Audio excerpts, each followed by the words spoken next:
Dans le cadre de notre semaine de la data, retrouvez les experts de Nexialog Consulting dans une série de podcasts qui traitent des problématiques et sujets d'actualité de nos clients sur le thème de la data.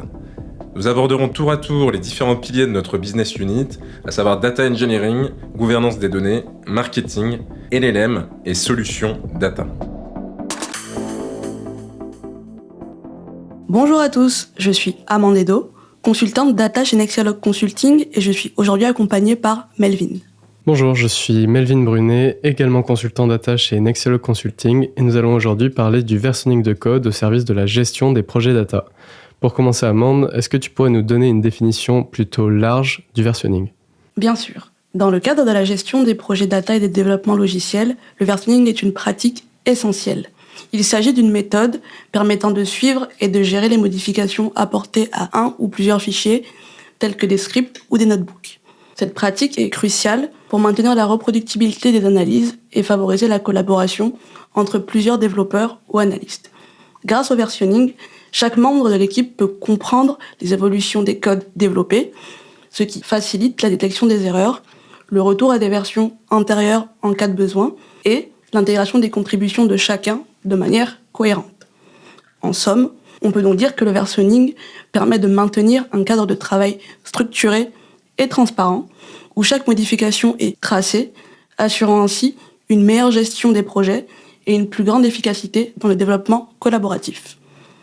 Pour donner un peu plus de détails sur comment tout cela fonctionne, peux-tu, Melvin, nous parler de la notion de branche, qui est un pilier du versionning ? Bien sûr, alors en effet, les branches sont un concept vraiment fondamental dans les systèmes de versionning. Elles permettent de créer des lignes de développement distinctes au sein d'un même répertoire, ce qui offre une manière flexible et efficace de gérer les développements ainsi que de maintenir différentes versions du code.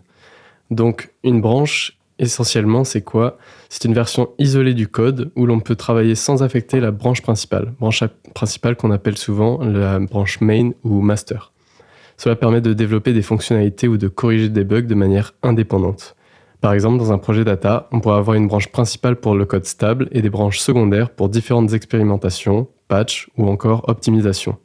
De cette manière, chaque développeur peut travailler sur ses propres tâches sans risquer de perturber le travail des autres. Il peut ensuite fusionner ses modifications avec la branche principale. Amande, est-ce que tu pourrais nous en dire un peu plus sur d'autres fonctionnalités essentielles comme les clones, les pulls et les push ? Bien sûr, Melvin. Les clones, pulls et push sont des opérations de base dans les systèmes de versionning comme Git. Tout d'abord, cloner un dépôt signifie créer une copie locale d'un dépôt distant. C'est souvent la première étape pour commencer à travailler sur un projet existant. Par exemple, si un projet est hébergé sur une plateforme comme GitHub, que nous présenterons dans la suite du podcast, il est possible de le cloner sur une machine locale pour travailler directement dessus. Ensuite, un pull permet de récupérer les modifications du dépôt distant et de les intégrer dans sa copie locale. Cela assure que la version locale du code est à jour avec ce que d'autres développeurs ont modifié. Enfin, la fonctionnalité push envoie les modifications locales vers le dépôt distant. Ainsi, une fois qu'un développeur a terminé de travailler sur une fonctionnalité ou de corriger un bug et que l'ensemble des modifications ont été validées, il envoie alors ces changements pour les partager avec les autres membres de l'équipe. On appelle généralement cela un commit. Exactement. Et en parlant de cela, il est important de dire que chaque commit crée un snapshot du code à un moment précis, enregistrant toutes les modifications effectuées. Les versions du code sont donc historisées, ce qui est crucial et nous permet de garder une trace de tous les changements apportés au projet. Cela offre alors la possibilité de revenir à des versions précédentes du code si nécessaire, d'analyser l'évolution des développements et de comprendre l'historique complet des modifications. Cette traçabilité, elle est également particulièrement importante dans les projets data pour garantir la reproductibilité des analyses et la validation des résultats. Est-ce que tu pourrais nous expliquer comment fonctionnent les fusions de branches et comment on gère les conflits qui peuvent survenir lorsqu'on fait cela ? La fusion, qu'on appelle plus souvent merge, est le processus de combination des modifications de deux branches distinctes. En effet, lorsqu'un développeur a terminé de travailler sur une branche, il voudra probablement fusionner ces modifications dans la branche principale pour les intégrer dans le code stable. Ainsi, lorsque les modifications dans les deux branches ne se chevauchent pas, les outils de versionning peuvent généralement effectuer la fusion automatiquement. En revanche, si les mêmes lignes de code ont été modifiées dans les deux branches, des conflits peuvent survenir. Ces derniers ne peuvent généralement pas se résoudre automatiquement et doivent donc être résolus manuellement. La gestion des conflits est, comme tu le sais Melvin, un aspect crucial du processus de fusion, car elle garantit que les modifications des différents développeurs sont intégrées de manière cohérente et sans erreur. Il est ainsi très important de communiquer avec les autres membres de l'équipe pour comprendre les intentions derrière chaque modification et trouver la meilleure solution pour résoudre les conflits. Et si ça te va maintenant, on pourrait aborder les différents outils de versionning. Plusieurs outils existent, mais les deux incontournables sont Git et SVN. Peux-tu nous en dire plus à propos de Git ? Bien sûr. Alors, Git, qui est de loin le plus communément utilisé au sein des développeurs, se base sur un système de versionning distribué, c'est-à-dire qu'il permet à chaque développeur de posséder une copie complète du dépôt en local, c'est-à-dire sur sa machine, y compris l'historique complet des modifications. Cela permet de travailler hors ligne et facilite les opérations locales rapides. On peut également rajouter que la gestion des branches, elle est plutôt légère et rapide sur Git. Les branches sont faciles à créer, à fusionner, à supprimer, ce qui encourage les workflows basés sur les branches pour développer de nouvelles fonctionnalités ou corriger des bugs.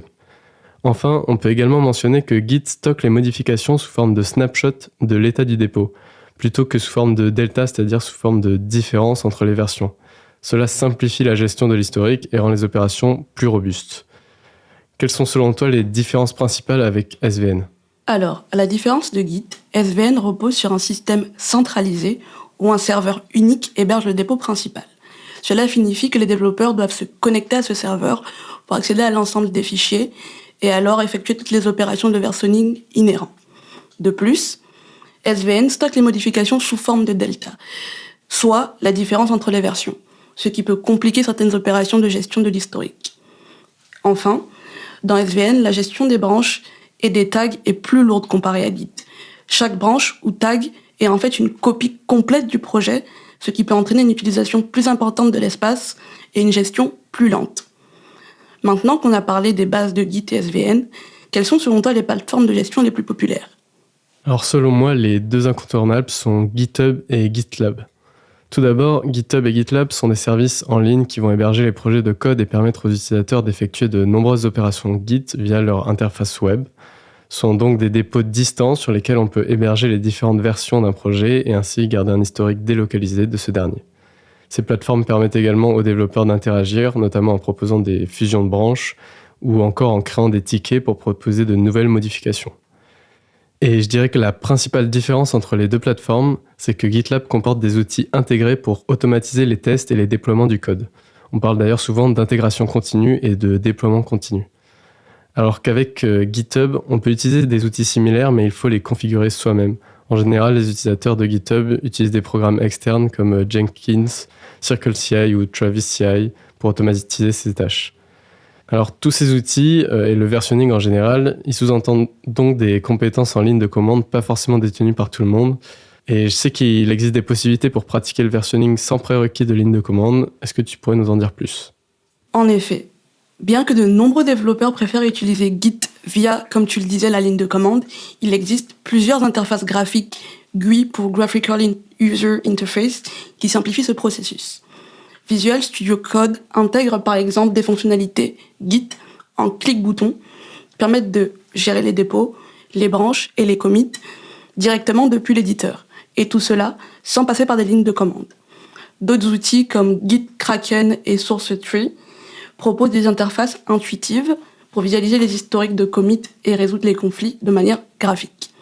Ces outils GUI sont donc particulièrement utiles pour les développeurs qui ne sont pas à l'aise avec la ligne de commande ou qui préfèrent une interface visuelle pour gérer leur projet. Tout cela rend ainsi le versionning accessible à un plus grand nombre de personnes et permet d'améliorer le processus de développement. Merci Amande pour cet échange, c'était très intéressant. Merci Melvin et merci à tous pour votre écoute. N'hésitez pas à vous abonner à notre page LinkedIn afin de suivre les actualités de la Business Unit Data Consulting et nos prochaines publications sur le sujet.